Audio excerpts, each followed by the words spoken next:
From the family who turned Tabasco into a household name, to the halal cart that became an international franchise, we traveled the globe to learn about food entrepreneurs whose ideas have become empires. Our first stop is New Jersey, where Pat LaFrieda transformed his father's butcher shop into the source of meat for America's best restaurants. Many steaks start in this dry aging room, which holds 15,000 of Pat's finest cuts. It has to stay at 36 degrees Fahrenheit and 80% humidity. Otherwise, everything will spoil or freeze, and Pat could lose millions. As the meat ages, moisture evaporates and muscles break down. But we know that the dry aging process is working when we see that the protein has sunken in from the bone and the fat. Workers wheel the meat to the portioning section. Master butchers go to work on everything from tomahawk steaks to New York strips, slicing them exactly the way each restaurant wants. Pat trained most of these butchers himself. The ones you made this morning were beautiful. Oh yeah. There really are no butcher schools. Restaurants will ask me, Pat, where do you get your butchers from? I'm like, we don't get our butchers, we make our butchers. They only need a few tools to get the job done. In most people's hands, you're going to see boning knives. With this, you could basically do the whole job until you get to cutting the steak across, and that's where you want a scimitar knife. And what makes this a butcher knife as opposed to a chef's knife? We have a protective corner. But certain cuts require using a bandsaw. It's ideal for slicing through bone or doing high-volume orders as fast as possible. And only master butchers can operate them. It's probably a good 2.5 years before they would even get to a bandsaw. Next, workers load everything onto trucks. If a customer is local, Pat's team can deliver within a few hours. The Press Club Grill in New York City gets thousands of pounds of meat from LaFrieda per week. Owner and chef Franklin Becker showed us how he prepares a boneless ribeye. Yeah, I try to season it fairly aggressively, okay, and let all that salt kind of penetrate into the pores of the meat. And then I'm going on to an infrared broiler. This steak doesn't take long. It's pretty quick. In just 5 to 6 minutes, you'll get a juicy medium rare. So you see that fat starting to caramelize, okay? If you let it rest, then the meat's gonna kind of reabsorb all those juices. And when you slice it, there's gonna be nothing left really on the board. That's when a steak is perfectly rested. That's when you know that you've cooked it right. One of the most legendary steakhouses in New York City, Peter Luger, has been sourcing meat cuts from LaFrieda since 1998. Peter Luger has garnered its reputation as a New York City institution, frankly, due to a lot of hard work. And I think it starts with our attention to detail in selecting each piece of meat that comes into this restaurant. We're really about letting the highest quality steak we can buy shine with just a little salt and a tiny bit of butter. We cook the steak to order and we send it out sizzling hot to the guests. That's it. But LaFrieda doesn't just supply fancy restaurants. Back in 2004, Pat bought the company's first burger machine to make patties for a new fast casual chain that was about to open, Shake Shack. Pat created a special blend without trimmings or added fat for the new chain.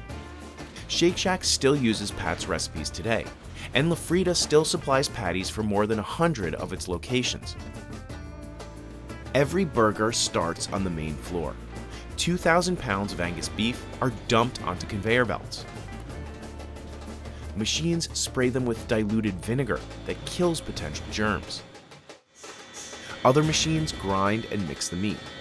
The ground meat goes into patty forming machines which can make 200 different blends. Workers need to move fast. The company pumps out over 200,000 burgers a day. It gets pretty hectic and frustrating sometimes. when it gets overloaded, but every single day is just a different challenge. Mel's Butcher Box in Tenafly, New Jersey is one of Pat's loyal customers. Owner Melanie Landano orders up to 100 pounds of burgers from him a day. For the restaurant, we use the original Pat LaFrieda blend, which is a short rib brisket blend. For special events, if a customer requests dry-aged brisket burgers, we get that. Some people request a 45-day dry-aged burger. Anything I want, Pat will make for us. Once we put it on the grill, we leave it on the grill. And a lot of people like to press on the meat, then all the juices come out. What I do, I flip it once, I leave it and let it cook, and then I let it rest here. On top of her daily customers, Mel also cooks burgers for 4 local schools.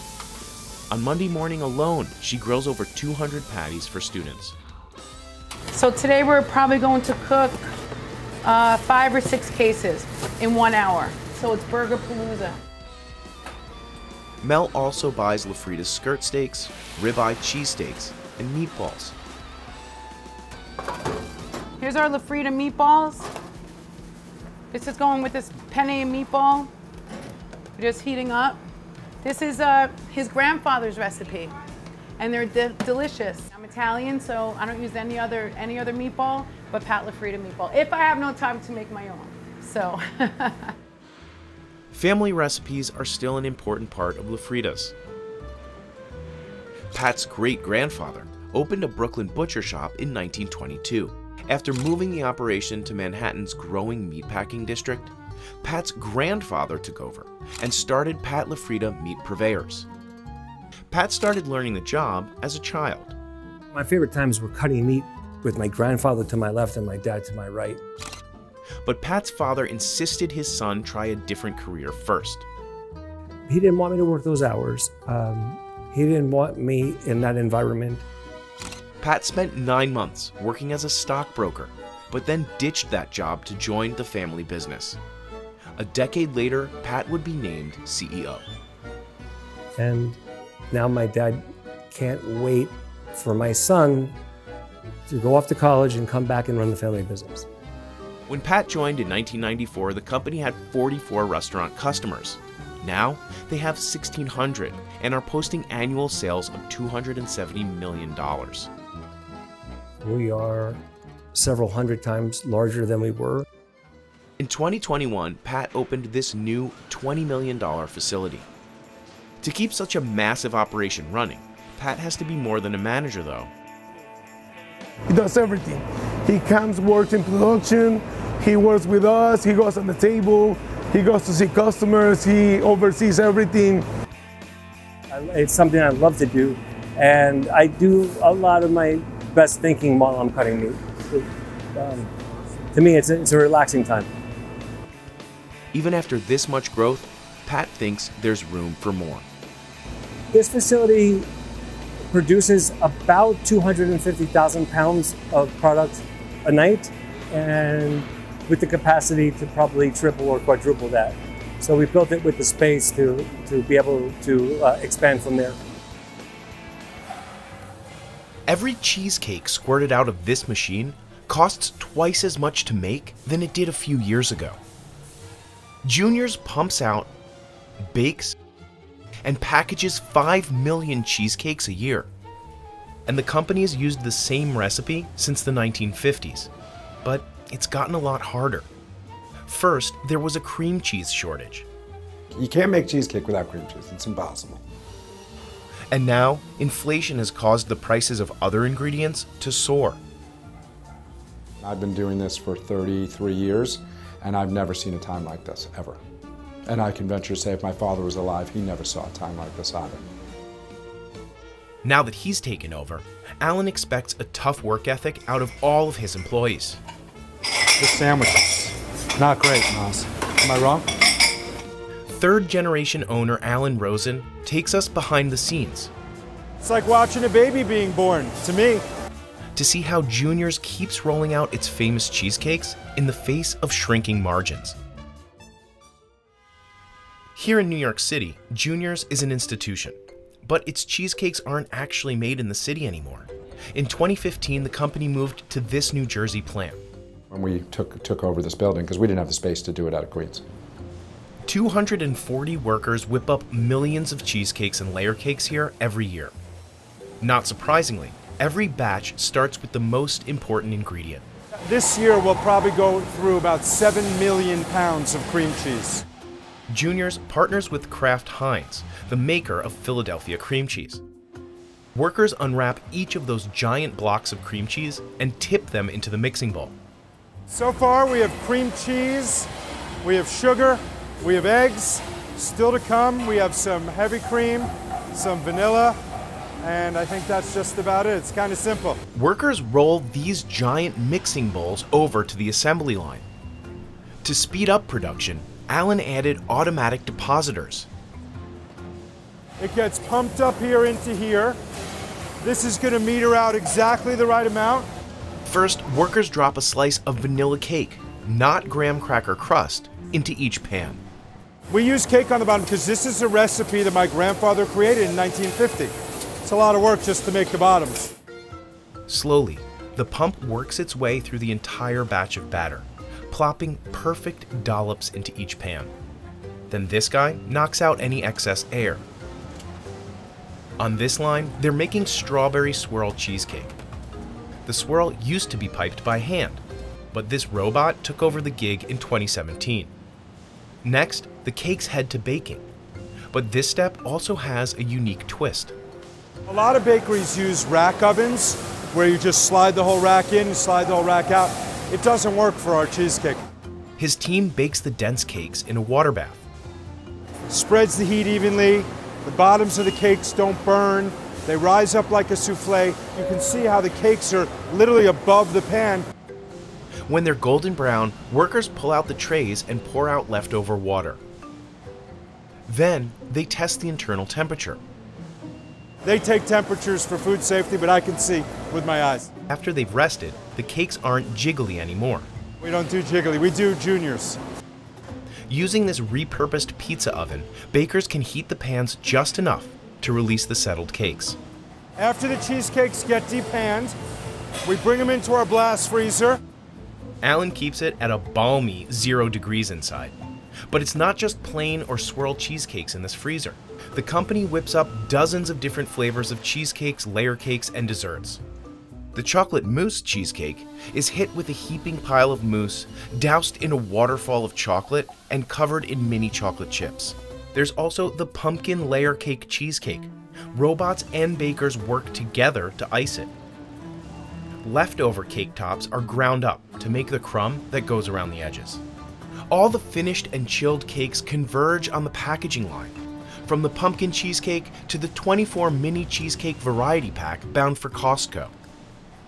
Workers place each cake in a box, slap on a label, and put it in an even bigger box. That all heads to the freezer a second time. This will all be gone within 30 days. Right now it's enough space, but I can see maybe next year us needing even more space. This is going around the whole country.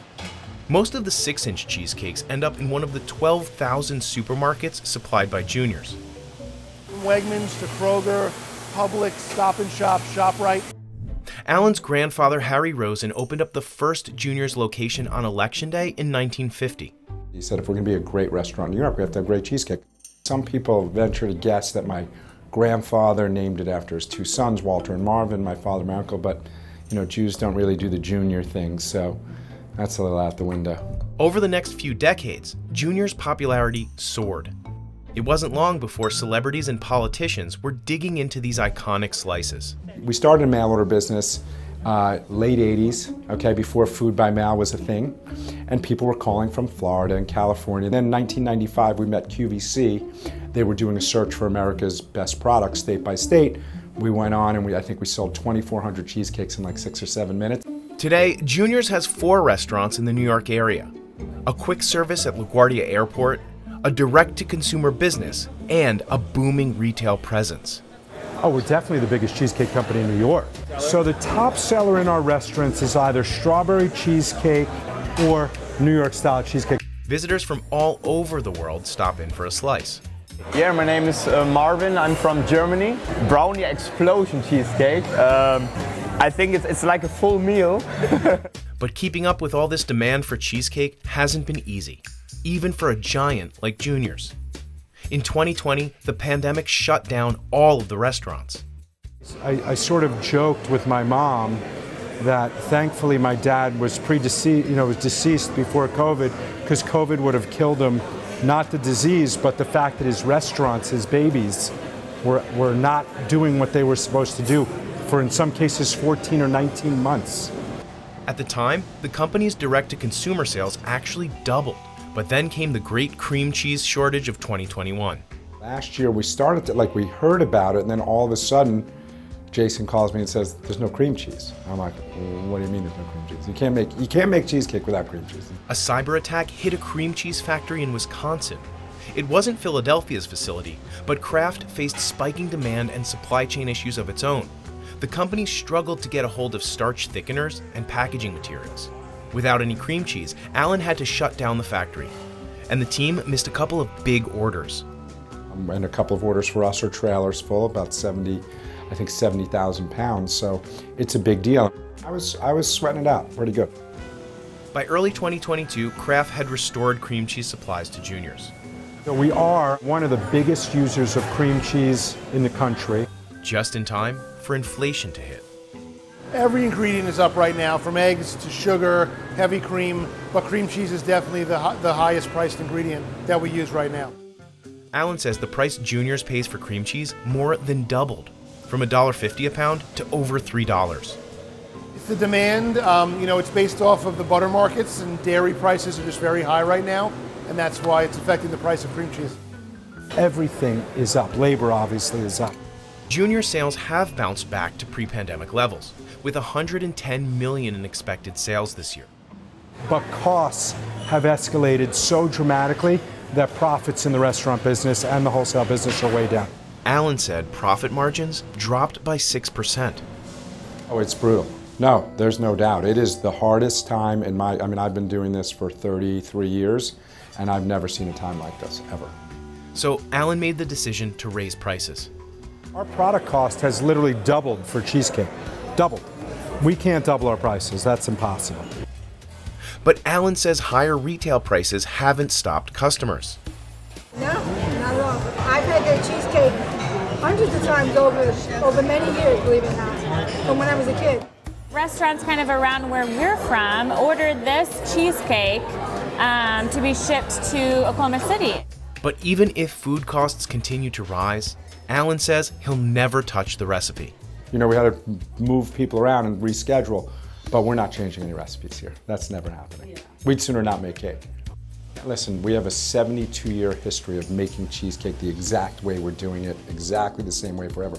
We're not changing that. So how does he plan to stay afloat?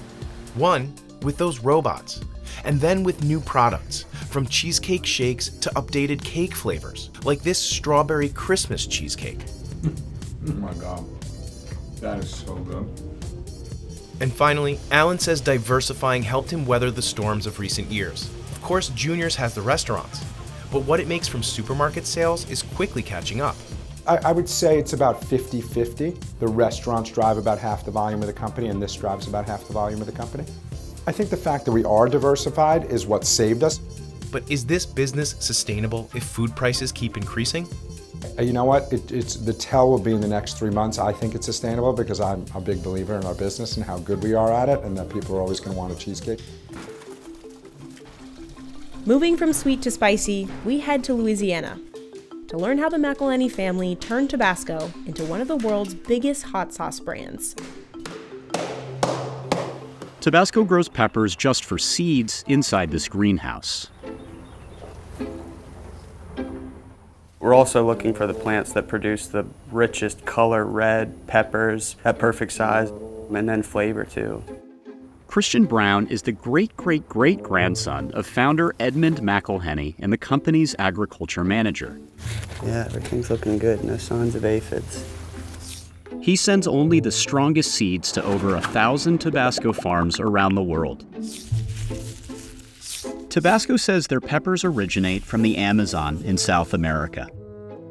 They're about 6 times hotter than a jalapeno, and they're tiny, only 1 to 1.5 inches long and weighing a gram each. Because the peppers are so small and easily damaged, machines don't do the harvesting. They're all hand-picked. Tabasco harvests 10 million pounds of peppers a year.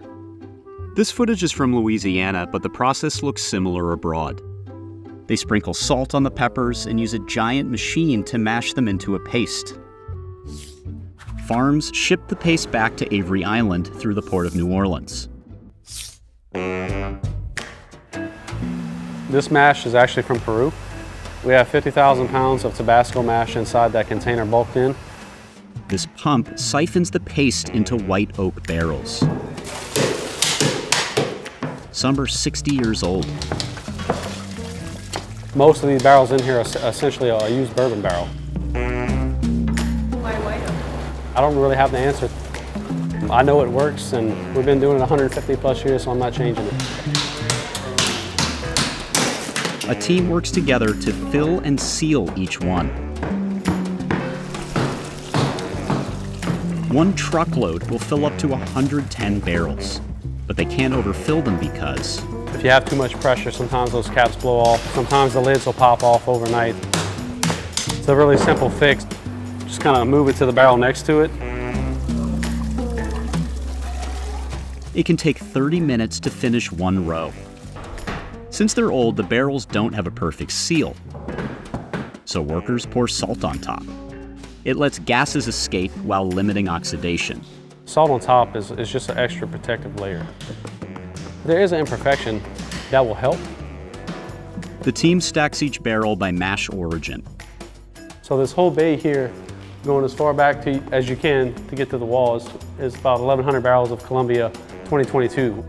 The mash releases lots of gases during fermentation, so a tiny valve on top helps relieve the pressure. You have to have some ventilation process or it's going to explode. And that happens sometimes. It's like a Tabasco ghost. They come in here at night and they pop the lids off, and we come back and there's 6 or 7 we have to fix. After 3 years, the mash inside will stabilize, shrink, and darken in color. We can see that it was filled to about this level here, and you can start to see rings on the side of that barrel where the mash is going down. Even though it's shrunk, the aged mash is still really spicy. No coffee? Not yet, not yet, but it is hot. So let's remember, this is 10 times more hot than actual sauce. Next up, the aged mash is pumped into the blending room. Here, the pepper smell will hit you right in the back of the throat. I could say like getting maced, I guess, every day. It can really hit you hard. But that's how I put my kids through college, so I'm good with that. I love it. Morris Montgomery oversees blending, but he goes by Nook. The Army veteran ensures all the sauce tastes the same, even though it's coming from around the world. I try to do it 3 or 4 different countries and put them together. So it could be like a little Colombia, Peru, and a little Ecuador and Honduras. He pumps in vinegar and blends it all for up to 28 days. 72 tanks mix at the same time.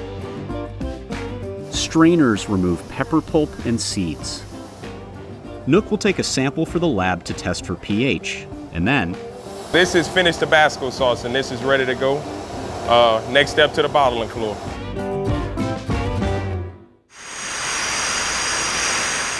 That's where John Simmons comes in. And I'm also a member of the 6th generation of the McElhenney family to make Tabasco sauce. John's factory fills up to 700,000 bottles every day, from minis to the iconic 5-ounce one. It also pumps out 9 different flavors, from original red to habanero. Sriracha is the company's fastest growing one. Today, machines do most of the filling, capping, and labeling. So a bottle is going to go through in about 13 minutes. They gather the bottles and package them into cardboard boxes. We're doing it really fast at like 300 bottles a minute. Next, the shipping room. So we've got product for Germany, Japan, Sweden, Taiwan, the Canary Islands, South Africa. Typically, all these newly packaged products leave the warehouse within 3 weeks. While the sauce is definitively global, Avery Island has always been home.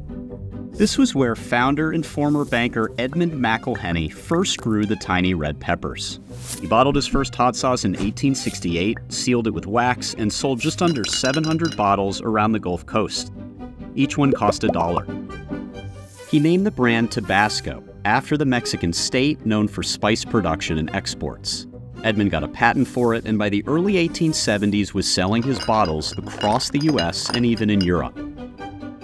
And then it kind of started to take a little steam and get bigger and bigger. In one 24-hour period, we're going to double and then some more of what Edmund did in his entire life.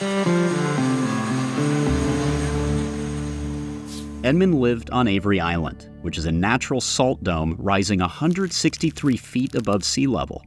As the highest point along the U.S. Gulf Coast, it's been a respite from raging hurricanes for the McElhenney descendants that still call the island home. But it's now at risk. Louisiana's coast sinks by an average of 1/3 of an inch per year. On average, between 1985 and 2010, the state lost roughly a football field of wetlands every hour. When land sinks, it's more vulnerable to storm damage. It changes drastic from storm to storm, depending where it makes landfall at. You can see the marsh deteriorate. Heath Romero is Avery Island's land manager. He said when Hurricane Rita hit in 2005, it turned this island into a lake, and parts of the marsh were destroyed. After Rita, the company built an 18-foot levee with a pump system around the factory. We put in water control structures to stop the salt water from getting to the cypress trees. They also planted tall grasses for protection. And you can see we recovered all of this marsh that was open water at one time. But it's a slow-moving process, especially as the home of Tabasco enters another hurricane season. You can't wait for somebody else to help you. You have to take action in your own self and try and protect what you have. Now we head to New York to meet the 3 founders who turned a food truck into an international business. A generous helping of golden yellow rice sits underneath 12-hour marinated chicken, seared until tender. Roasted gyro meat sliced straight from the vertical spit. Packed together with crisp lettuce, tomato, onions, and peppers, along with a few delicate slices of pita, served soft and warm from the stove. But it's the extra creamy secret white sauce and notoriously spicy red sauce that made the Halal Guys chicken and gyro platter a New York legend. The word halal refers to a specific way of butchering meat in the religion of Islam. But in New York, because of this one food cart, people also use halal as shorthand for a whole collection of street meats, sandwiches, and combo platters. The most famous of which is a platter with only 5 key ingredients. It's like one of my favorite foods to eat. So I came the first time I remember and I ate it and I was in love instantly. And it was like one of the best things I've ever ate in my life. Till now. Egyptian too. Yeah. So they're Egyptian, just feels like home. Yeah. Exactly. Combo, everything on it. Combination? Sure. The combo platter starts with a layer of golden yellow rice, which is made from scratch, off-site before heading to the cart. This basmati rice takes the longest to make, stirred for over 45 minutes and prepared in 40-pound batches, enough to fill 60 to 70 platters. But really, it's the chicken that takes the most care and attention. It's always marinated for 12 hours. And although the recipe is secret, Middle Eastern street meats generally use a marinade of herbs, lemon, olive oil, salt, and pepper. The Halal Guys wait to chop the chicken until it's fully cooked. This way, it stays tender and becomes as juicy as can be. After we cook it and well done, we cover up by the pita bread. You will get the flavor of the chicken in the pita bread. Next comes the beloved beef gyro, which is half cooked on a vertical spit. Another secret recipe, the seasoning likely has a mix of traditional gyro spices like salt, pepper, paprika, and oregano. Cooks shave it as soon as the meat becomes a dark brown color, using a mechanic slicer rather than a knife because it's quicker and more consistent. Back at the cart, the gyro shavings are placed on the stove and chopped into even squares. Initially, the Halal Guys serve gyro meat in long shavings, like many other halal food vendors. But they switched to smaller pieces in order to keep up with demand. And finally, but maybe most importantly, comes this question. White sauce all over? Yeah, just all over the chicken, please. Okay, no problem. Like a lot of it. Yeah. You have to get the sauces, most importantly the white sauce. I personally never asked the exact name of it, but that really makes the meal. It's just white sauce. Right, I think we all call it white sauce. Carts across the city have tried to mimic the recipe, but the Halal Guys says no other place has cracked the code. Based on the to-go packets of white sauce, this creamy substance is a combination of mayo, black pepper, vinegar, salt, and a few other ingredients. But one thing we're sure about, the red sauce isn't for everyone. We call the white sauce 911 because it's very, very spicy. I personally have not tasted it. What? Ever? Never. I don't eat spicy. I cannot tolerate spicy. The sauce has a Scoville rating between 100,000 and 130,000, which is over 40 times hotter than Tabasco. Hot sauce too?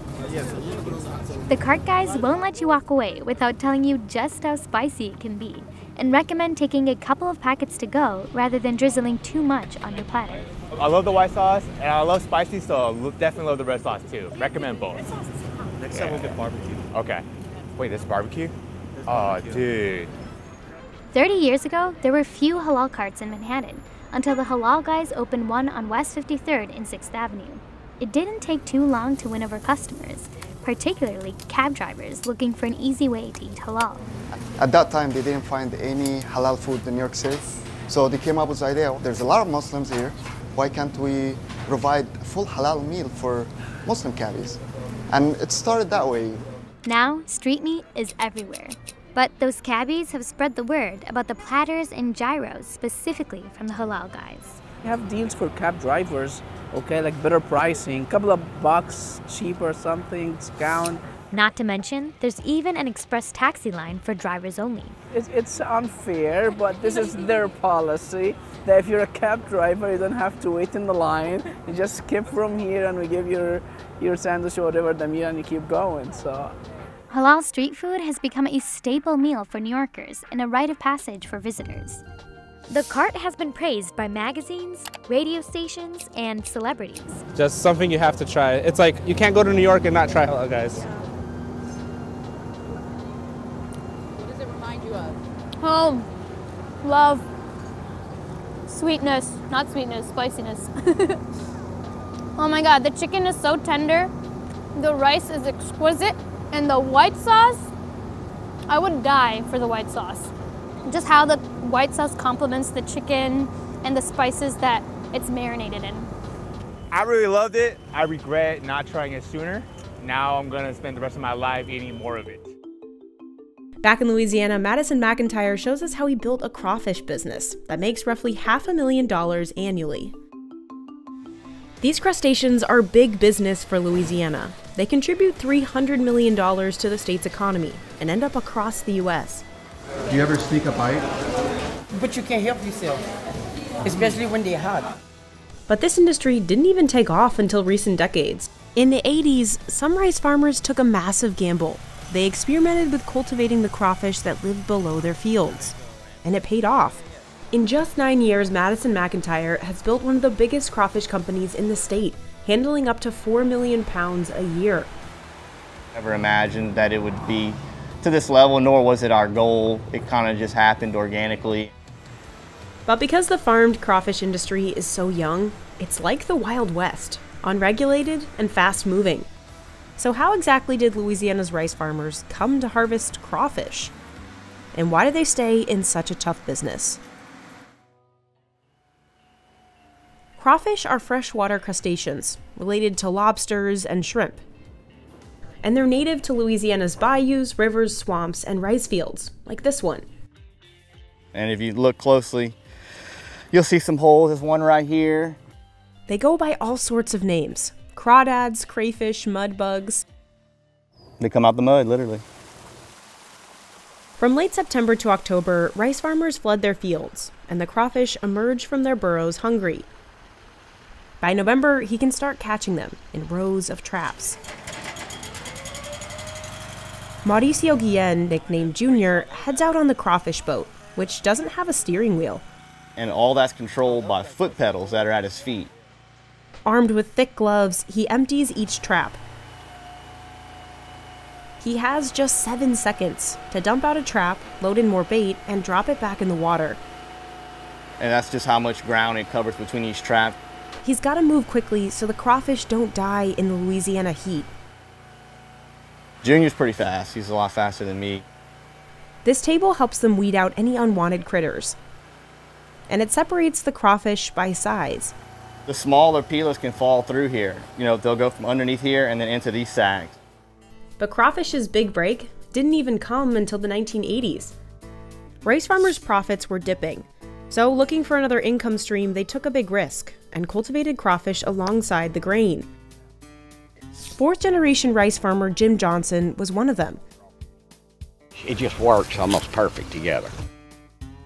There's almost no better combination of vegetation to go with crawfish. The rice plant provides a wetland for crawfish breeding and shade from the sun, and plays host to microorganisms like algae, larvae, and worms. The crawfish will feed off of those. The crawfish's poop then fertilizes the fields, and the two crop seasons line up perfectly. When farmers harvest the rice, the crawfish have safely burrowed themselves deep into the mud. Once the rice is picked, crawfish emerge from their burrows with babies. By winter, they're ready to be harvested and eaten. Soon, buyers all over the South, from Texas to South Carolina, began gobbling up the mud bugs. What was once just a local eat now makes up more than half of Jim's business. And with declining margins in the rice industry through the years, the crawfish not only supplemented it, but helped agriculture thrive. Today, the crops are an important part of economies like Welsh Louisiana's. All the crawfish in the whole nation are farmed in a 35-mile square radius of this area. From November to July, rice farmers end up with tons of crawfish, packed into sacks like these. Junior and his team will load them onto trucks and book it to the crawfish dock. In the summer months, they have to get the mud bugs weighed and in the cooler within 3 hours, or else the heat could kill them. And dead crawfish breed bacteria. Once cooked, it's technically still edible, but the meat falls apart and it doesn't taste as good. Madison pays rice farmers about $1.25 a pound for their catch. Unlike most crawfish mongers, he doesn't come from a farming family. In 2014, he and his friend Charlie started selling them out of his truck in New Orleans. At an abandoned gas station, and we would serve boiled crawfish through there on the weekends. It was so successful, he bought more trucks and expanded into a full-fledged enterprise, Parish Seafood Wholesale. While a lot of crawfish companies focus on just one part of the process, Madison does it all, along with his dog June. He grows his own crawfish and buys from 36 other rice farmers. He also owns a company that hauls the catch, a processing plant, and restaurants, cutting out the middlemen. Now we have a little over 60 employees. We run 14 trucks, 7 days a week, 24/7. Madison washes some of his catch on this $150,000 machine. How many times have you gotten poked by crawfish? Every day. Every day, yeah. But you get used to it. Like, it doesn't really hurt. Not only do they have to watch their fingers, they have to watch out for runaways. I mean, they're escape artists, so yeah.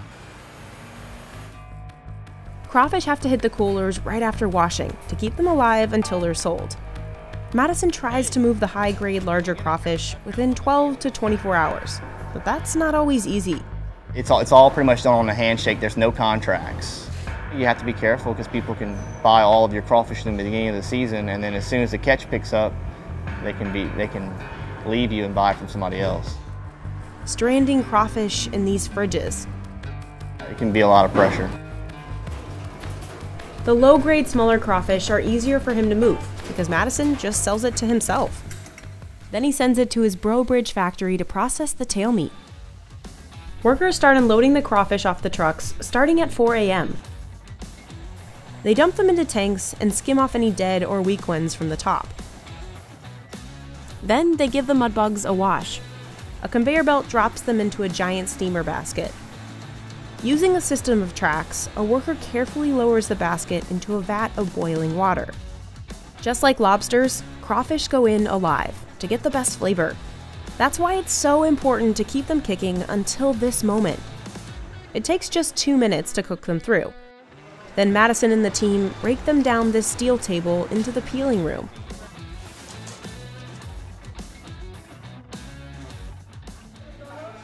Leona Williams has been peeling here for 50 years. Learn this from mama at the age of 13. Get off of school, help our mom. Sometimes until 1 in the morning. Well, you break the head off, and then you pinch the tail. This is your meat.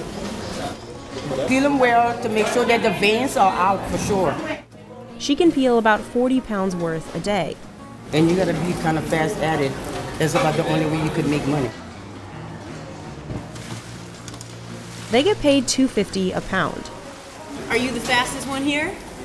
No, I'm not gonna say this. I have my sister right here. She's a little faster than I am. The team in the next room vacuum seals the tails into 1-pound bags. Because competition is so stiff, Madison wouldn't tell us where he sells these, but he said they end up across the US. He also sends tail meat and whole crawfish to 3 restaurants he owns in the state, cooking up all kinds of Louisiana delicacies. Crawfish have been an important part of southern Louisiana's culture for centuries. According to the Native Heritage Project, the Houma indigenous people named themselves after the word for crawfish and used it as a war symbol. In the 1800s, a wave of French Canadians settled in Louisiana after being forced out of Canada by the British. They came to be known as the Cajuns, and they brought their lobster recipes with them. But short on lobster here, they swapped in crawfish. By the 1960s, crawfish had their own festival, and Creole restaurants were adding them to menus in New Orleans. It was definitely a Louisiana delicacy. It didn't really get much farther than the state. Crawfish have since gone definitively national, but locals still cook them into staples like etouffee, boudin, and boils. Madison's business partner, Charlie Johnson, uses a Cajun cooking style in his crawfish boils. Make sure the drain's shut. This is liquid boil.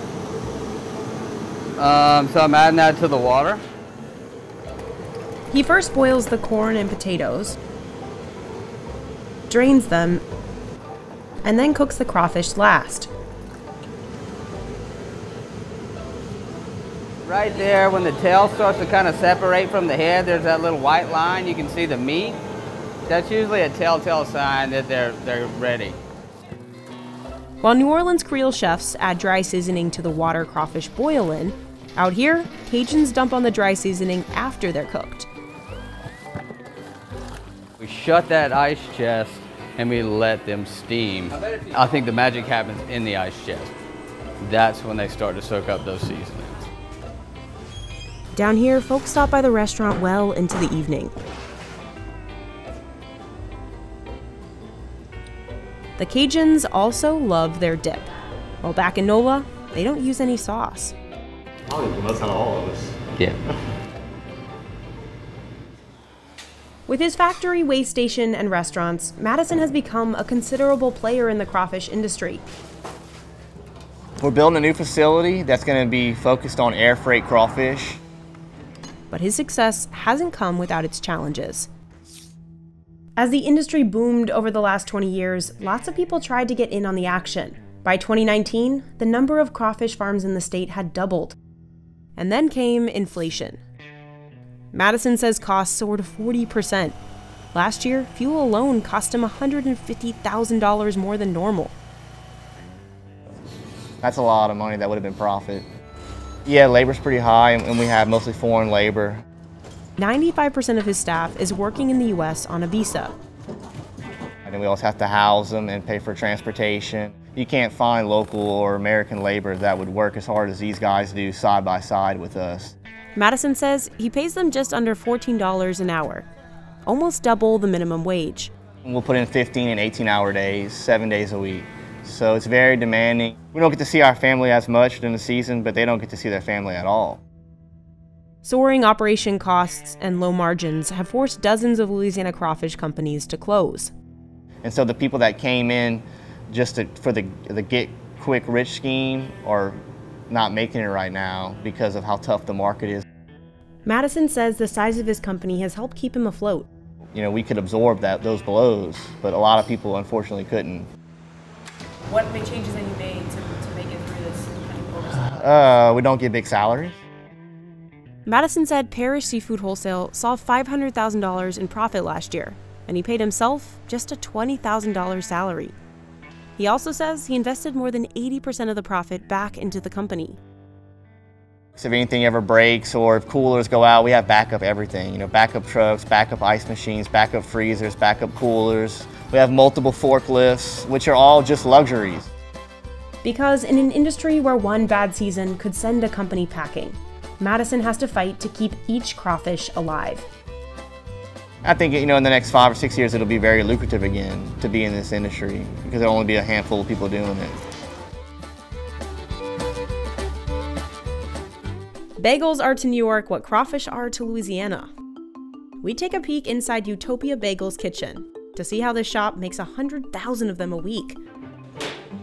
Workers start the baking process at 3 a.m. and continue way past lunch hours. But according to owner Scott Spellman, the guarantee of a fresh, hot bagel is why Utopia Bagels stands out from the thousands of other stores across New York City. I'll say it time and time again. You may have tried a bagel, but once you try my bagel, you will not eat another bagel. We visited Utopia's kitchen in Queens, New York to see how it prepares its bagels in such big batches.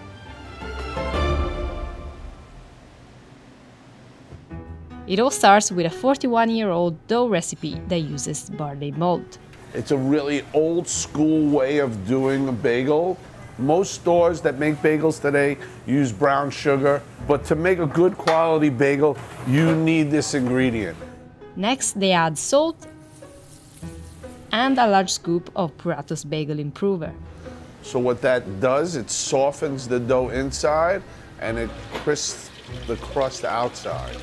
Then they start filling the mixer with New York City tap water, but it has to be at just the right temperature. We tend to use water that's around 60 degrees, 62, 63, but temperatures of the water may change when it's hotter and colder throughout the year. Then it's time to add in 200 pounds of all-purpose flour, a small portion compared to what they have on hand. You're looking at about 7,000 pounds of flour. Almost a 2-day amount for us that will go through all this flour, and this is actually just one of my mountains of flour. The final ingredient is yeast, but for flavored bagels, the recipe may change slightly to include eggs, sugar, or freeze-dried blueberries, depending on the flavor. There is no set time for when the dough is finished mixing. According to Scott, it takes a keen eye and years of experience. It's a thing called when it's ready. How long have you been making bagels? 18 years. 18 years. Daniel's been rolling 18 years. It takes understanding the temperature in the air. It takes understanding his machine that he works with, how long it should mix. All these things are such important factors about what happens with our bagel. Once the dough reaches the desired consistency, it's cut into sections and transferred over to the rolling table, where it's then formed into one large mound. We can make up to 15,000 bagels in a day, and this will make approximately 1,000 bagels. They cover the entire thing with a plastic sheet to help soften the dough before rolling. And it's only about a 5-minute process that allows that dough to connect a little better with each other. They're saying hello, how are you? All those ingredients are basically doing that right now. At any given point, there are 4 expert rollers on hand. These skilled men have between 15 and 27 years of experience perfecting their craft, something Scott says is a dying breed. There's not a school of rolling bagels out there right now, and these people are experts at their field. Listen, I think Derek Jeter said it best. If you put 10,000 hours into something, you're a professional. And Daniel has definitely put 10,000 hours into it. It takes an hour to an hour and a half for these hand rollers to individually slice, roll, and twist about 1,000 bagels. It takes a certain type of character because it's very tedious. You're cutting the same thing over and over. And I can tell who is rolling what bagel by the way they lock their bagel and form it together. Daniel has that little lip here that I noticed about Daniel's rolling that I can see, you know, those were Daniel's bagels. And it gives each bagel their own personality. Our bagels are like snowflakes. Everyone is individually different, and that's what makes it special. Once the bagels are rolled, they're placed on these racks, covered with plastic and left to proof for a half hour. They then move into one of 3 fridges to ferment for at least 24 hours. What we're gonna do now is open these bagels up because we still have to reduce the heat to stop the rising of these bagels. We tend to stop the proofing where a lot of places tend to expand their proofing so that bagels are bigger. There's a misconception that bigger bagels are better, and they're not by far. As you see, each rack has approximately 1,000 bagels. So you're looking at 10,000, 15,000 bagels right before your eyes.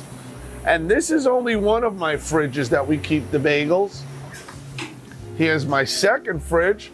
Again, you have racks of bagels, 1, 2, 3, 4.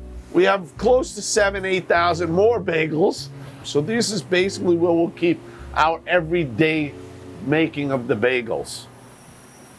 Now it's time for fun and games. We're gonna start baking some bagels. We'll always have 2 people working the oven.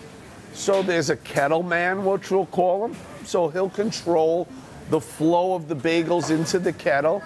And then there's the guy on the oven that will be his director. But the kettle is the ultimate guy in control because he knows when that bagel's ready to come out of that kettle. It's so important. Once the bagels have been properly boiled, they're scooped over to boards that have been pre-seasoned with the appropriate flavors, such as poppy, sesame, or the very popular everything mix. Now, are these hot? Yes, they are very hot. But if you watch me, I'm constantly dipping my hand in water to remove some of that heat.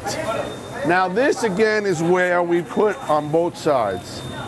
So we're seasoning both boards, both sides. After workers carefully coat each bagel, they move the boards into the oven.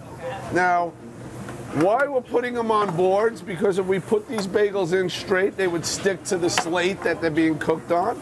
We put 6 bagels on a board. There's 16 boards that'll go into the oven. We have a Middleby Marshall, a 1947 oven. It is the heart and soul of my business. We're able to produce up to 1,000 bagels an hour on it. After a few rotations around the oven, the boards are flipped so the bottom of the bagels can cook evenly. Then they're ready to be pulled and served to customers. See, these are so, look at the color on this bagel. Look at that beautiful crisp crust.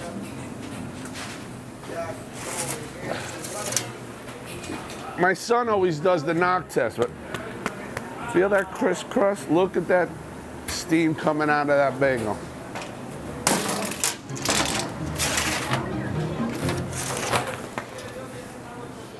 In total, Utopia Bagels offers 30 kinds of bagels and various sandwiches like the bacon, egg and cheese, or the classic lox. 43 staff members make up Utopia Bagels, and they all work like a well-oiled machine to serve the 3,500 customers who visit the shop every week. We're busiest on the weekend, Saturday and Sunday.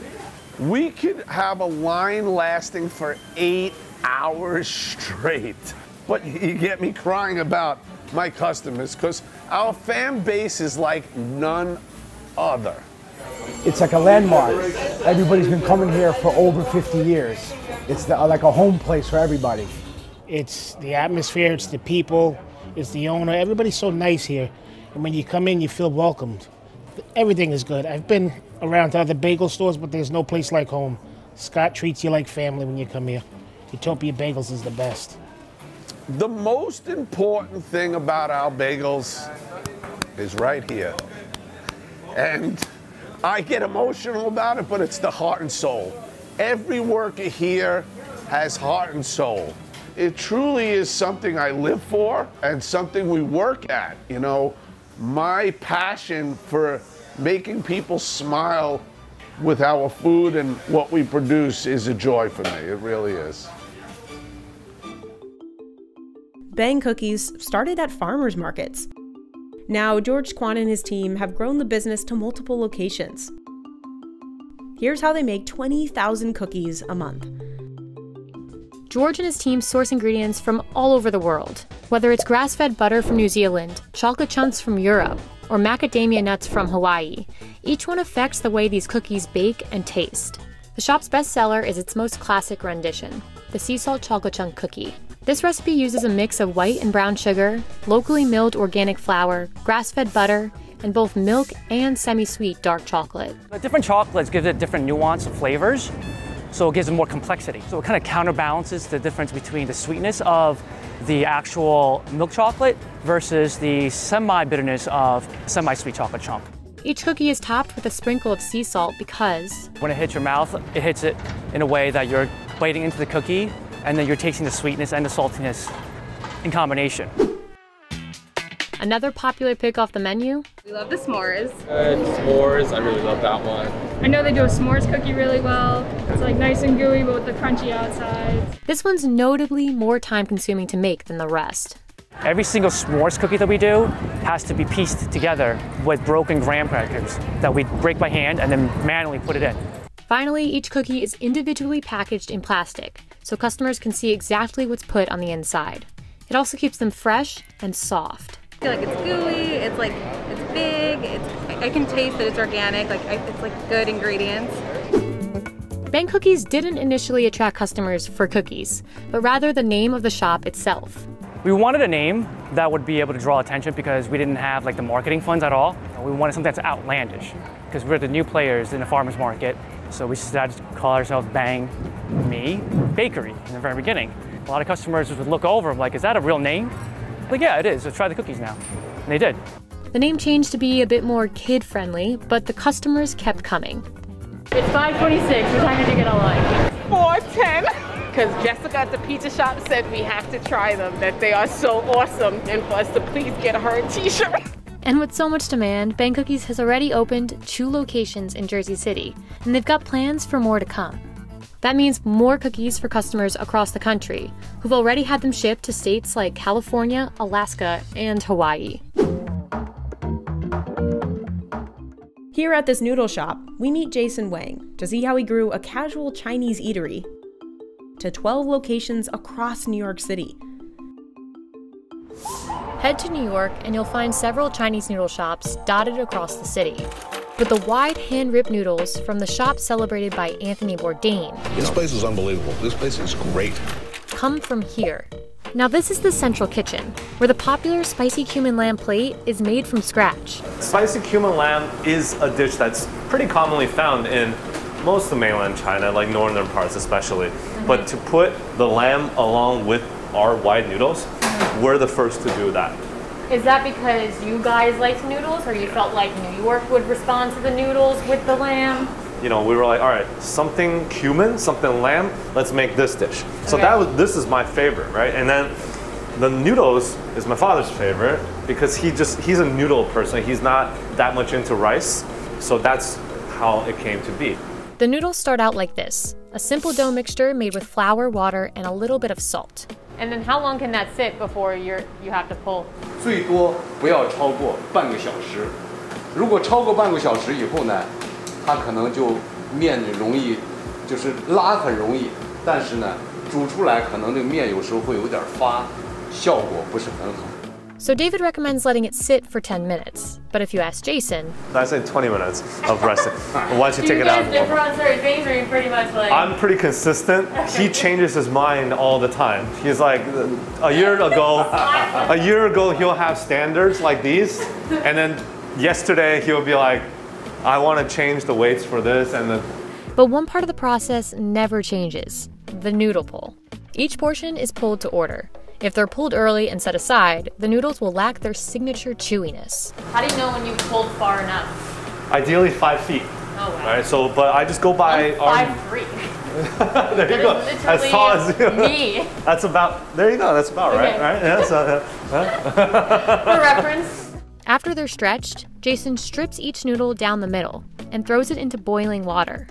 We find wine noodles better because it just carries the flavor a little bit better. The noodles is always perfect. They wider, but they tender. They're nice and tender. While the protein may not be the star, the most popular dish at Xi'an Famous Foods simply wouldn't be the same without it. To make the lamb, Jason and his father set aside 7 ingredients. 这是羊腿肉，这是孜然，这是辣椒干，这是盐，这是洋葱、生姜、青尖椒、红尖椒、青葱、剥皮蒜头。 David turns the wok up to full blast, adding in the lamb first and flipping it almost continuously. You'll see him doing a combination of that. And the idea is just to keep the meat from sticking to the sides because that means it's burnt. Then David tosses in the rest of the ingredients and a spoonful of the restaurant's chili oil, which famously flew off the shelves after the New York Times recommended it to readers in May. With a proprietary blend of 30 spices, that's where the signature flavor and heat in this dish really come through. The lamb is sliced thin so that each piece really absorbs all that cumin and chili and spice. Yeah, it smells good, right? It smells amazing. Yeah. You don't want to try right now, or you want to give it a try? It's tempting, right? I kind of do. Yeah, go for it. You want to grab a try? Yeah. Go ahead, guys. Yeah, we're casual here. I'm not going to be able to pick it yeah. up. I'm gonna give you. We're good. You got it? Nice. All right, there you go. No pressure, just in case. That is so flavorful. No, really though, like I thought it was going to be so spicy in your face, like blow up. It's very approachable. It's not. Yeah. It's very approachable. The flavor profile of Shanxi, Xi'an cuisine is not to burn your mouth off. No. That's not the goal. It's a fragrant spice, 香辣. So you have all the fragrances, you have some spice. A lot of it looks intimidating because it's really red, but that's part of the presentation of the dish. But when you actually eat it, it's not that spicy. No, it's very fragrant. That's like the perfect word to describe that. Before the lamb and noodles combine, Jason adds some more veggies, a spoonful of noodle sauce, and more chili oil. Xi'an is actually a very historical city in China. The Silk Road actually starts in Xi'an and ends up somewhere in the Middle East. So there's a lot of folks going around, a lot of culture from different parts of Asia and beyond coming into the city. So that's how it has affected our food. It's very cosmopolitan of flavors, even though it's still considered Chinese food, of course. But thousands of years of history has made it into somewhat of a unique cuisine. What was once a tiny Flushing restaurant has turned into 10 locations across New York City. And as the restaurant grew, so did its loyal band of customers. When we found out it was opening here, we'd come in like 2-3 times a week. We even going on websites to see like the ingredients to like make our own, like homemade, but I didn't get to it. Then they came out with the cookbook. Oh, I already got the cookbook. Yeah. That's the lead. I work right around the corner, and our back door is to their back door.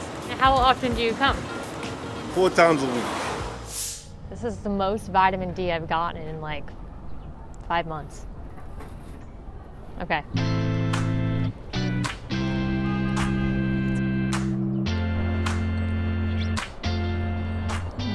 All the chili flakes are coating my lips. Oh my God. I'm like pleasantly surprised at how it's not too spicy. Jason has this like sign in the restaurant that basically says you shouldn't order something not spicy because their dishes are made and curated in a way where the recipe is valued and the spice is kind of essential. That's the flavor you're ordering this dish for. And then just honestly, the added perks are tender lamb that's just beautifully marinated and delicious. and an honestly addicting chewiness to the noodle. Look at the way it's coated. You wouldn't get the flavor and the impact of this sauce without the noodle.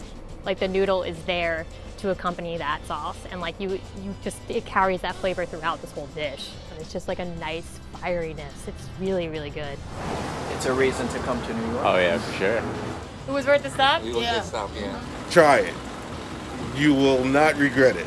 As an Asian kid, you know, Chinese kid, you're not supposed to go into restaurants, but I don't regret that at all. You know, after 10 years of being in the business, I feel like it was the right decision. It's not just about financial reward, it's about making impact. It's about people recognizing what we're doing as a way of, you know, spreading our culture. That actually is worth more than anything else.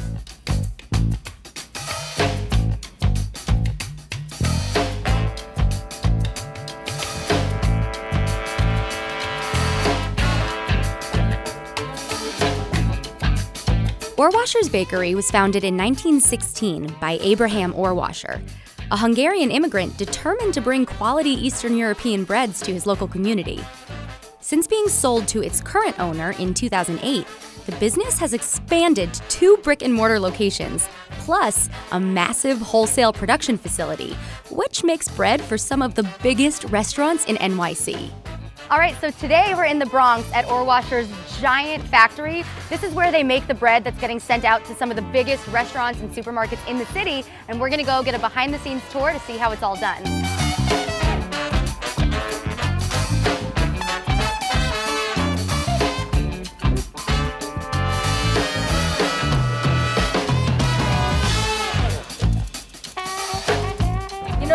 The hairnet's a really good look on everyone. I really like it. It reminds me of Lunch Lady. Exactly. That's what you're giving me right now. Yes. Have a look.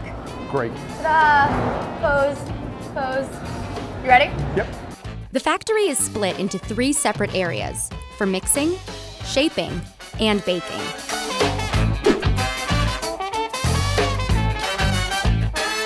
So right now you have the water, starter, and flour, and it's being incorporated. And we're shortly going to add the yeast and then the salt to it. This could make a lot of bread, a lot of dough. How many loaves do you think you'll get out of something this size? Well, I mean, right now we're mixing a couple 100 pounds, so you could essentially get probably 150 loaves.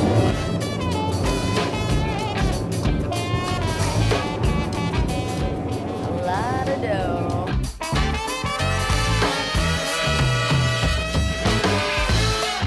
Once the dough is mixed, it makes its way into the shaping room.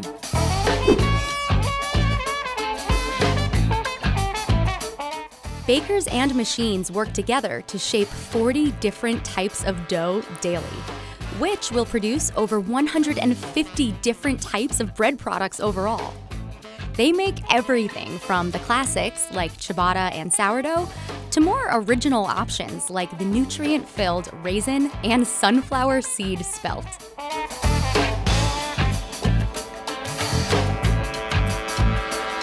Before the shaped dough is ready for the oven, it makes a pit stop to the humidity-controlled proofing room.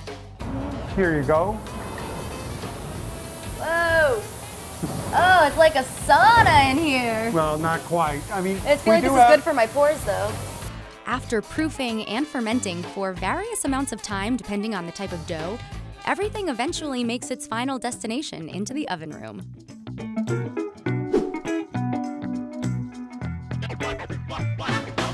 Right, so you have your deck oven and your 3 convection ovens, or rack ovens, and this is where all the bread is baked, and then we move it a little bit over to cool it.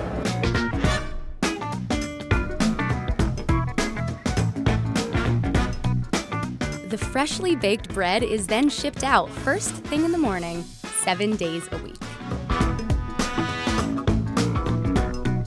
Well, all except one. How about this guy right here? Perfect. Is this mine? I can take him home with me? It's all yours. Fresh out of the oven baked bread just for me? Oh my God, that's amazing. Thank you so much. You're very welcome. Keith, this was excellent. I really appreciate you taking us behind the scenes. We had a lot of fun.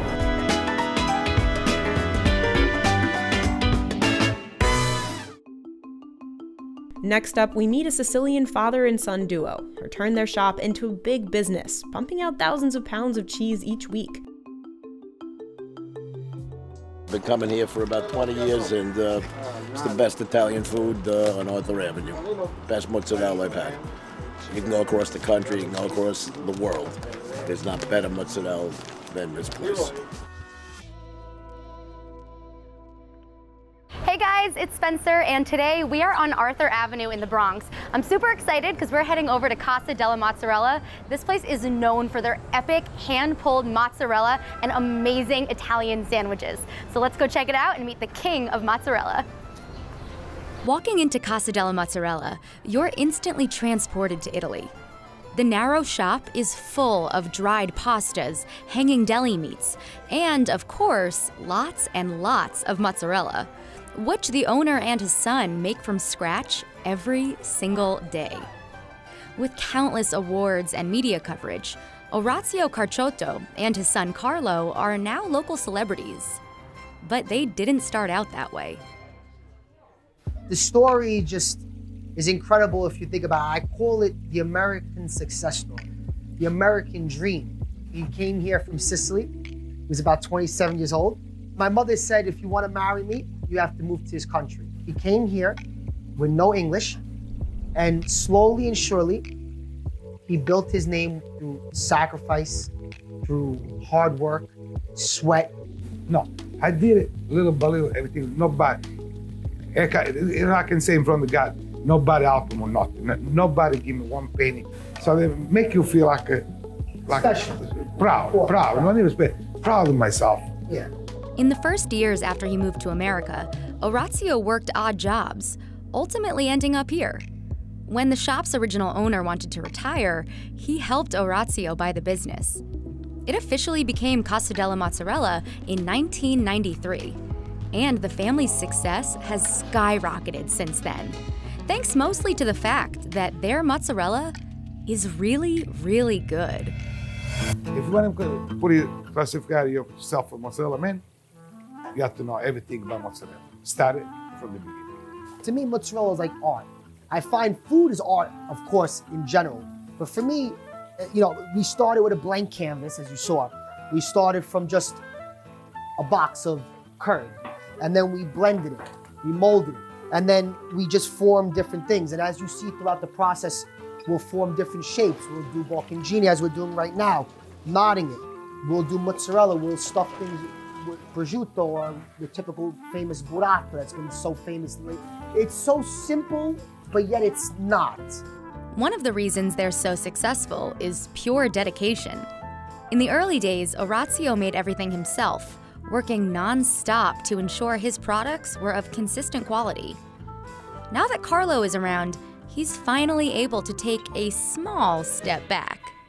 How's it looking? Is he doing a good job? Very good. I learned from the best, I guess. I don't know if I surpassed him yet, but we'll see in a couple of years.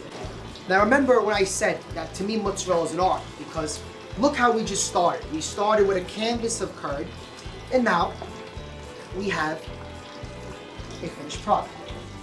While everything starts out the same, the finished product could be one of several things. Prosciutto mozzarella, scamozza, bocconcini, burrata, and last but not least, the Triskel fior di latte mozzarella. And here at Casa Mozzarella, we have a motto that goes like this. It's just different. Just different. That's why I say it's just different. We want to keep it just different. It's just different. Make sure you remember that. Obviously, we had to put it to the test.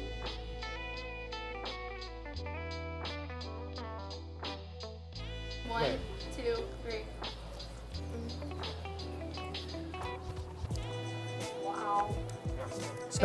Spencer, honestly, it's just different, I think, right? What do you think? It's just different. It's just different. At Casa Mozzarella, that's how we do it over here. It's just different. Can I have another one? Do you have any words, Ben? Yeah, it is just different. I told you, right? Cheers. Cheers. Salud. Salud. It really was just different. And if the mozzarella was that good on its own, I couldn't leave without trying it on one of the shop's signature sandwiches.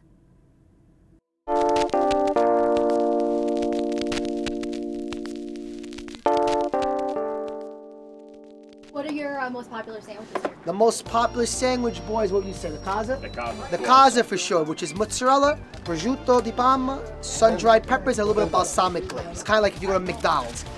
The Big Mac is the way to go. There you go, your Casa sandwich. Oh, thank you. Very much. Thanks. We're gonna do this like real New Yorkers and eat it right on the street, because that's how we do here. Mmm. Mmm. Oh yeah. That is exactly what you want in a sandwich. The mozzarella on there obviously is the main event. I mean, that's why we're here today. And it definitely is what you taste the most in a sandwich, but for whatever reason, it's not overpowering. It's creamy, it's light. And then of course you get a little bit of that sweetness from those sun-dried peppers in there, which really just kind of brings it all together. It's like this, a little salty from the meat, creamy from the mozzarella, and then a little sweet from those peppers, all wrapped up into this beautiful bread. I could eat this every day. Mm. The cheese is incredible. The prosciutto is really great. The sandwiches are huge. They keep you full the whole day. Just feels really authentic. Like feels like I could be in Italy right now.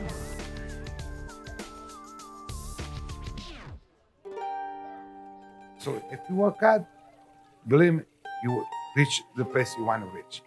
Yeah, I come every day, get up every morning for 30 in the morning, I'm happy to go to work. I can do now, I can take it easy. I got him, I got other people that work with me for LaFrieda, I can trust them. But it's my routine. This, to me, represents what this city can do. A man comes here from another country with a dream, creates the dream, passes it down to his son. I always said to myself, there's two main things in life. Make yourself proud, make your parents proud.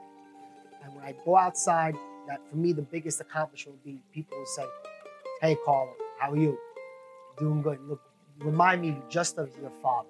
And I don't think I can have more accomplishment than that. I can say.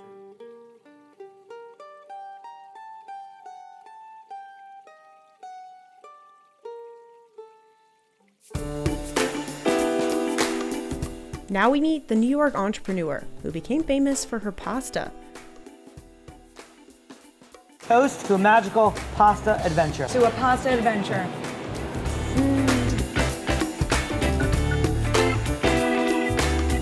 Chef Missy Robbins has 2 Michelin stars under her belt.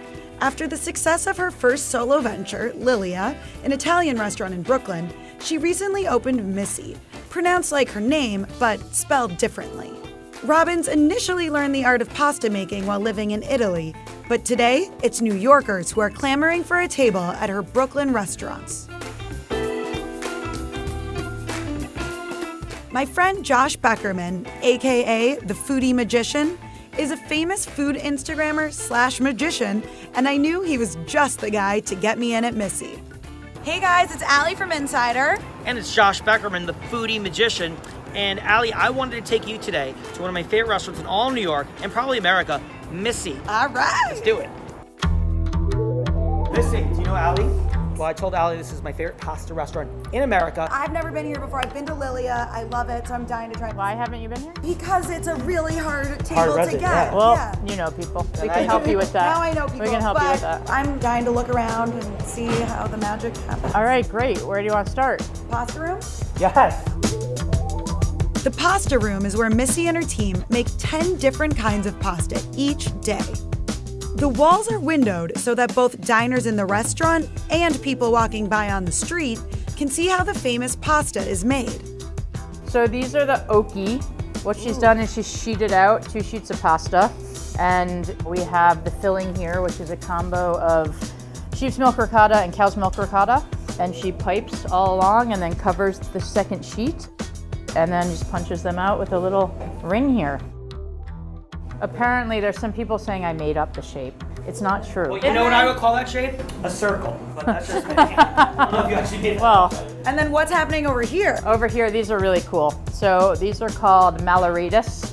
These are little Sardinian handmade pastas. Each one of these is handmade, all right? Teach us what to do. So you just take your little thing.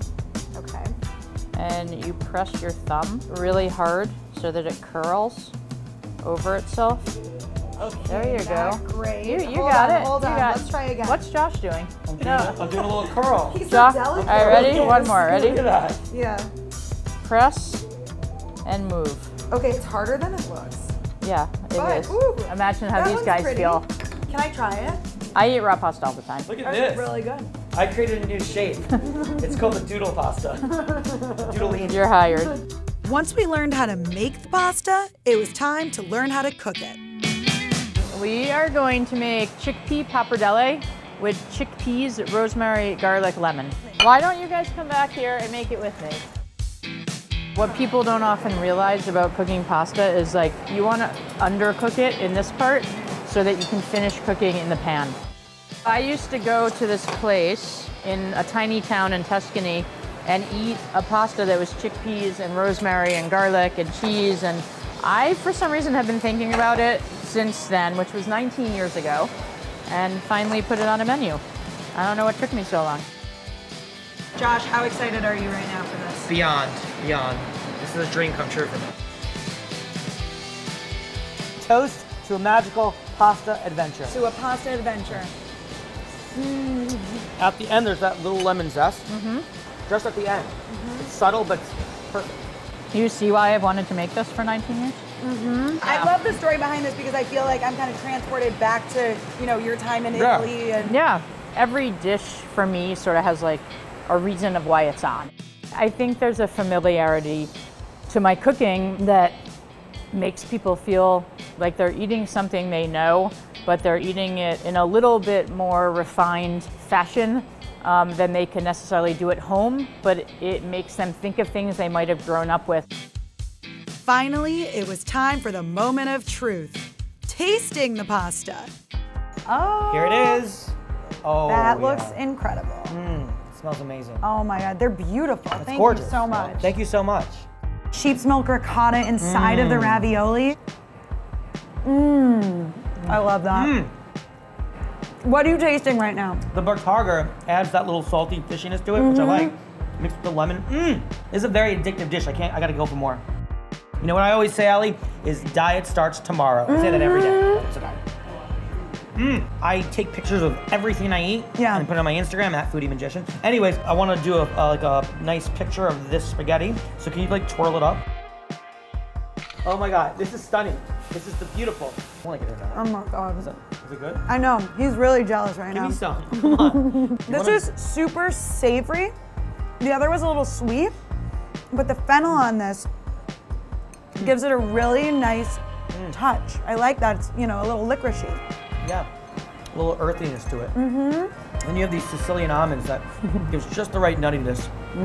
Almost nutty. I was You're gonna say that. You took the words right out of my mouth. I'm a mentalist. My favorite reaction that I will ever get from anyone is I was just in Italy and this is better than anything I ate there. I mean, I learned how to cook pasta in Italy and studied it and over the last many years, and I think when people have just been there and they can feel like they're back in Italy eating food that's equally as good or in the same league or better, to me that's the biggest compliment. Or when people say this reminds me of home. Heading to Brooklyn, we tour Green's Bakery to see how the owner built the biggest babka wholesaler in New York City. If you go anywhere in the country, if people know anything about babka, or you say the word babka, they're going to think about Green's and they're going to think about New York City.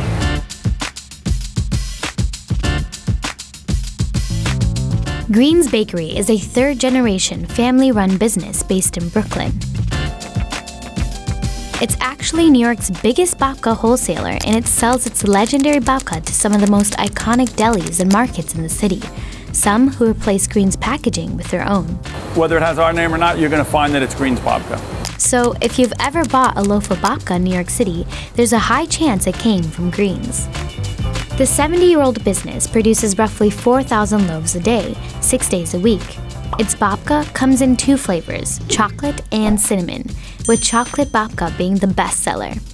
From a basement kitchen to a factory, we're here in Brooklyn to get a behind-the-scenes look at how Green's Bakery turned its babka into a legendary institution.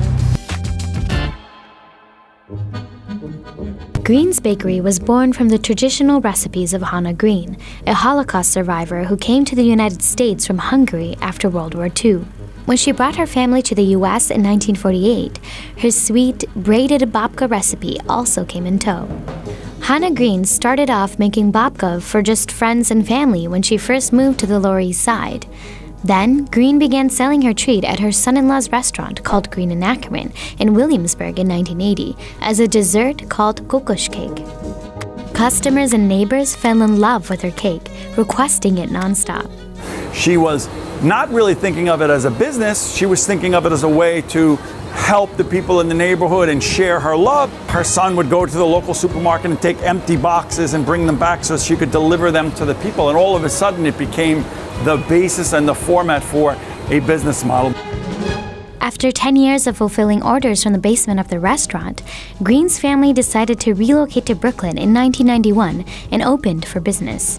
The babka that you're going to eat today from Green's is going to be the same babka that you would have eaten 50 years ago from Green's. It's the family recipe. It's the same product that Hannah Green was making in her kitchen on the Lower East Side.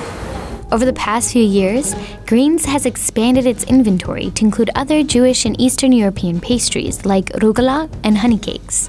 But it truly was its staple item that paved the way for its success. Its traditional home-style babka. Babka starts off with simple ingredients like sugar, flour, oil, water, and eggs, and there's absolutely no butter or dairy. The ingredients are all mixed together, kneaded, and shaped into dough balls. Green's babka is made in two ways, by machine and by hand. First, the dough is flattened out in a sheeter. Once the dough is at the right thickness, it is inserted into an automatic pastry production line. Depending on the flavor of the babka, either liquid marble cocoa or cinnamon is sprinkled onto the dough. Then, the wide slab of dough is cut in two and twisted into a roll. At the end, two workers braid the dough to form the legendary babka shape. Green's workers package the products and prepare them to be delivered to grocery stores, markets, and delis across the city and the country. With the overwhelming scent of chocolate and cinnamon goodness filling the bakery air, I couldn't wait to get my hands on the legendary babka. This is my first ever tasting of a chocolate babka.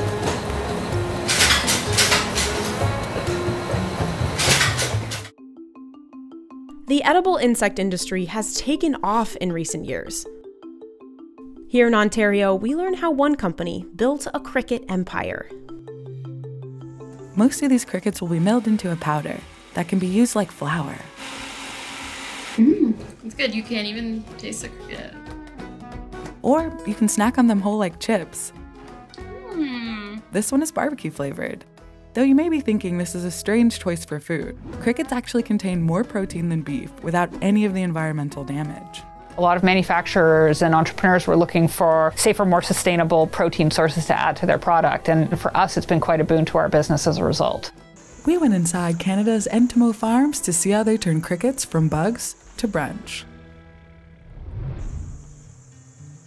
For most of us, crickets are just the soundtrack of our summer nights. But Darren Golden and his brothers thought they could be used to create a new source of sustainable and nutritious food. Just reimagining how we can feed a population of 9 or 10 billion people on an overcrowded planet. Now they harvest about 50 million crickets a week, and they're aiming to triple production within the year. The trickiest thing is that there's no real manual. In terms of this kind of scale and density, there's no manual. It's figure it out as you go. Nobody's ever done free-range cricket farming on this kind of a scale before. It all starts here, where the crew covers boards with a mixture of damp soil and peat moss. Making mud pies. And the pregnant females flock to lay their eggs. It may look like just dirt and some grains of rice, but actually... There's probably thousands and thousands of cricket eggs in there. And in this room, about 15 million eggs. Of the 900 different species Darren could choose from, he chose the tropical house cricket because of its simple feed requirements. It's a cricket that does well in high densities, grows really fast, and is a super delicious cricket. Every single part of this cricket is edible. Plus they have nutrients like fiber, iron, and calcium. After roughly 9 days, the eggs hatch and they'll hang in the nursery for about 2 weeks. Crickets definitely require a nice warm environment. Being cold-blooded animals, their metabolism's controlled by temperature. So if you keep them on the warmer end of their preferred temperature, they grow faster. And then once they're big enough and ready to handle life in the big grow room, then we transfer them from the nursery into the grow room. It only takes a crew of 5 to maintain this colony of millions. The crickets here eat a mixture of corn, soy, and some flax. On average, the crickets dine on almost 1,000 pounds of feed a day. That's often staggering for people because you think of crickets as such tiny little animals, but of course when you got 10 or 15 million of them, they consume a fair amount of feed. To put it in human terms, 15 million crickets is nearly twice the population of New York City. But growing all these crickets is still more sustainable than farming pigs, poultry, or cattle. To produce just 1 kilogram of cow meat takes a staggering 22,000 liters of water, and to produce that same amount of protein from a cricket, only a few hundred liters. Growing crickets also has other advantages. So one of the interesting things about insects is that there's very, very few diseases that are transferable from insects to humans, which is very different from farming mammals or chickens. And crickets do not have any known viruses, or the species that we produce has no known viruses that can affect them. And of course, certainly no zoonotic viruses or viruses that can cross species. The 3 Entomo barns can produce 9,000 pounds of protein a week, enough to fill the daily protein requirements of about 80,000 people. By and large, most of our customers are either integrating it into a finished good, like a dog kibble, a dog treat, or selling it as cricket powder under a different brand, or putting it in something like a superfood smoothie mix, baking it into other baked goods and other snacks. Even their poop is a usable product. And as you can see, the floor is covered with cricket manure. It's called frass, and it's a great fertilizer. The farm can produce about 6,000 pounds of manure per harvest. These crickets will live out their full lifespan before they're turned into food. So from the time an egg hatches to harvest is about 6 weeks. The big difference is that at 6 weeks, a cricket is fully mature, it's lived out its life, it's bred and laid eggs for us, and essentially it would be dying within a few days anyway. And now it's time to see them turned into food. So this is our raw receiving room. All of the crickets come in from the farm. The insects are rinsed, then sorted to make sure there's no debris from the farm in the mix. Next, they're evenly spread onto trays and slipped into ovens to roast. So in order to make the powder, the moisture has to be below a certain percentage. We find that if it's above that percentage, it's really difficult to grind it. While some are left whole and sent for seasoning and packaging, the majority will go into this industrial grinder until they look like coffee. Do a quick 30-second blitz to break it up. It's then manually packed into boxes of 25 pounds each. Every day they turn 15,000 crickets into 500 pounds of powder. The secret sauce is really in the metrics. It's in exactly how your setup is done, your ratio of eggs, surface area of feed, and it's kind of like a big, giant recipe, and everything does have to be perfect for it to function the way that we function. But there's still room for improvement. Right now, the process at Entomo is mostly manual, and that needs to change if they want to ramp up production. And so we're looking at more automated solutions, which will allow us to actually produce 3 to 4 times what we are capable of doing now. Entomo Farms hopes this will also help bring costs down and make their products more affordable. Cricket flour sells for roughly $12 for every 4 ounces, which is 45 times the price of all-purpose flour. But it's not really the price that's holding back some customers. Perception in North America around insect as food is certainly a challenge, and it's one that we are striving to rise up against. In Asia, cricket's already a popular food, and Darren is confident the appetite for crickets is only going to grow. Super exciting thing about insect farming is scale up is super fast. Each cricket lays 600 eggs or so, and so in a crisis event, if we needed to scale up our production, we can do it really, really fast. Nigeria is the world's biggest producer of cassava, or yuca. The root is a staple food here, made into fufu and gari. In some regions, it makes up as much as half of the calories eaten. So it's at home with every part of Africa. Cassava became so popular because it resists drought and pests. The root is calorie-rich, high in vitamin C, and can replace more expensive starches like wheat or rice. experts say areas that grow cassava are less likely to endure famine. Today, cassava is finding growing markets in Europe, North America, and Asia, touted as a versatile gluten-free superfood. It can be turned into valuable exports like ethanol for biofuel, sweetener, and starches like tapioca for bubble tea. But most of the cassava Nigeria grows never leaves the country. So it could be missing out on billions in global trade. Challenges plague its entire supply chain, from farm to factory. For one, cassava needs to be processed in less than 48 hours, or it rots. But most processing plants are hundreds of miles from farms. As of 2015, the country had lost $600 million worth of cassava to spoilage. Entrepreneur Yemisi Iranloye says she's found a way to fix that. She launched a processing company called Psaltry International and has since landed customers like Nestle and Unilever. But now that we are turning to industrial use, there's high demand for the crop, so farmers can get good value for their crops. So can Nigeria fix its supply chain enough to feed itself and cash in on a global export market? Cassava is a shrub with edible roots that's native to South America. The raw root can be poisonous. It actually has cyanide in it. But more than 4,000 years ago, indigenous people in the Amazon River basin discovered that grating, straining, and cooking cassava made it safe to eat. Portuguese colonizers first introduced cassava to Africa in the 16th century. Then, in the 1850s, when formerly enslaved Africans returned to Nigeria, they brought cassava cooking methods with them from Brazil. Europeans pushed the cultivation of cassava in Africa because it was hardy and could help prevent famine. During this time, new ways to cook the root sprung up across the continent. In Nigeria, they ground up and dried the cassava pulps into flakes, called gari. Because it's fermented, gari helped harvested cassava last longer. Over the centuries, the roots replaced native yams as the main food source across the continent. Almost every family have cassava at their backyard to make gari or to make fufu, whether rich or poor. Today, Nigeria produces more than 60 million tons a year. But experts say cassava farmers aren't growing it efficiently, so they take home just $1 a day. You're farming on really small plots, so you're not getting the benefit of economies of scale.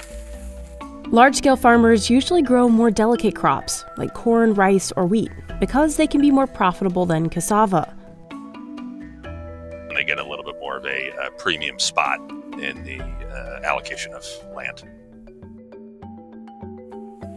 The ones growing cassava often do it because they have no other choice. Cassava can handle acidic, poor-quality soil. It needs less fertilizer and water, and it's generally cheaper to grow. But because of uneven soil, machinery and tractors can't reach many cassava fields. And since they're harvesting by hand and growing seed varieties that don't produce as many roots, Nigerian cassava farmers have some of the worst yields in the world, meaning they harvest less of it per acre. But Yemisi believed she could change that.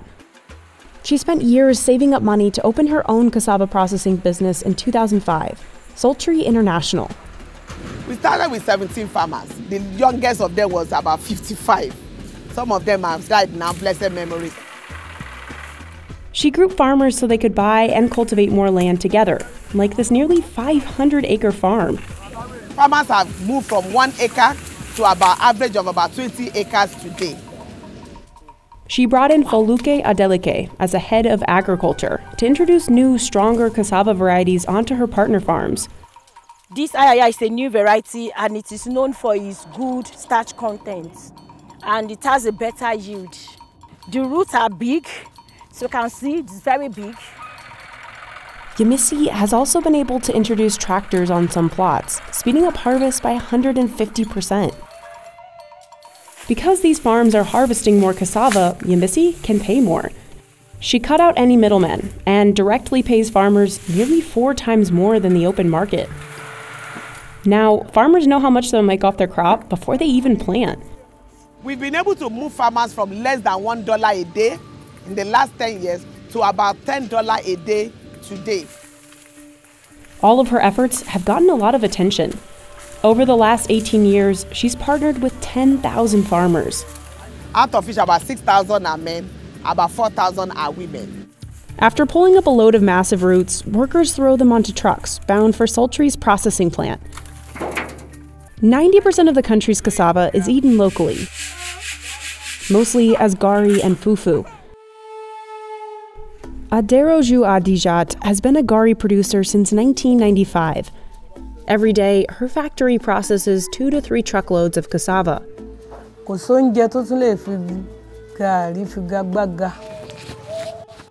Workers peel and wash the incoming roots.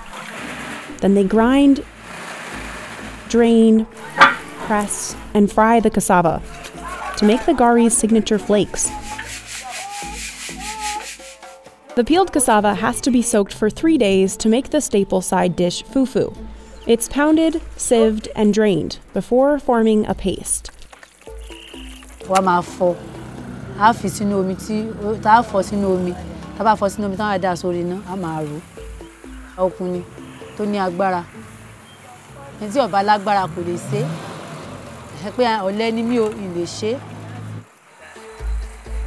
Fufu sells for 5 cents a piece.